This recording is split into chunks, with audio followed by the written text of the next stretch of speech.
So,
guys, guys, I think we need to call it what it is. There were a lot of bold fashion statements that was made, and I'm here to chip in what I actually feel about it all.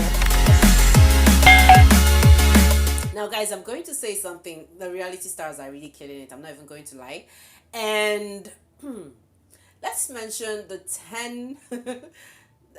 Okay, guys, let's just swipe through this attires, and I'm just going to tell you what I feel about some of these attires. I think when it comes to the men, the best men dressed attire I actually saw in that, in the whole thing was from Pretty Mike. I'm not gonna lie, that attire was really royal, very royal. I love the detailing, and guys, looking closely at the detailing, you would see that down four bosses were patches. There was an originality, there was a story.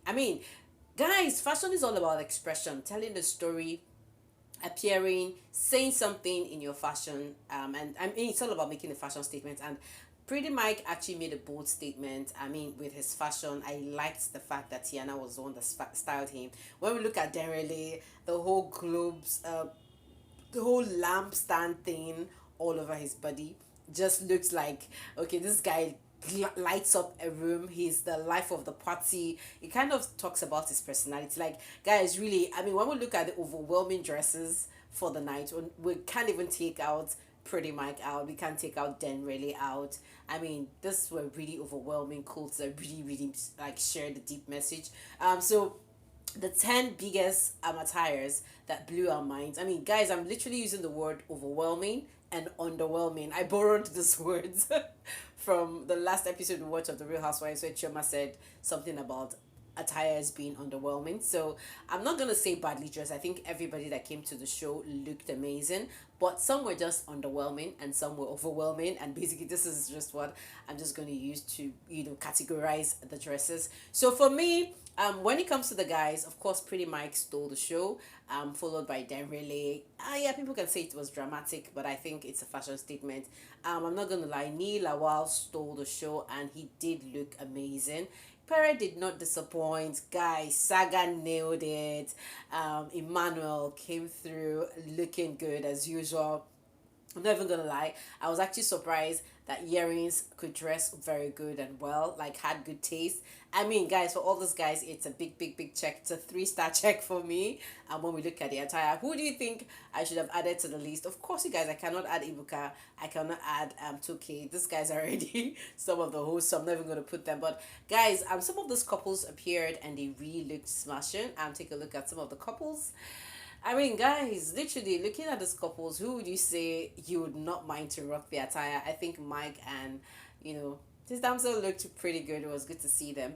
And guys, I'm going to go to the ladies right now. I just talked about the guys. So for the overwhelming dresses we saw, I'm not gonna lie, on the number one spot, it is just going to be Erica. Erica stole the show. I'm not even gonna lie. It was classy and it was still dramatic at the same time.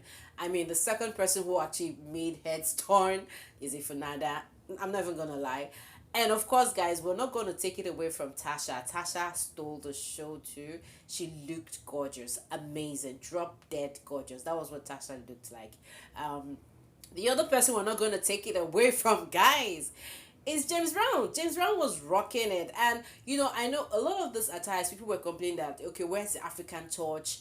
and all that. And I'm like, it's all about expression. If they don't want to express African, I know it's the theme is African, African magic, so there's supposed to be some African magic, but we didn't really see that.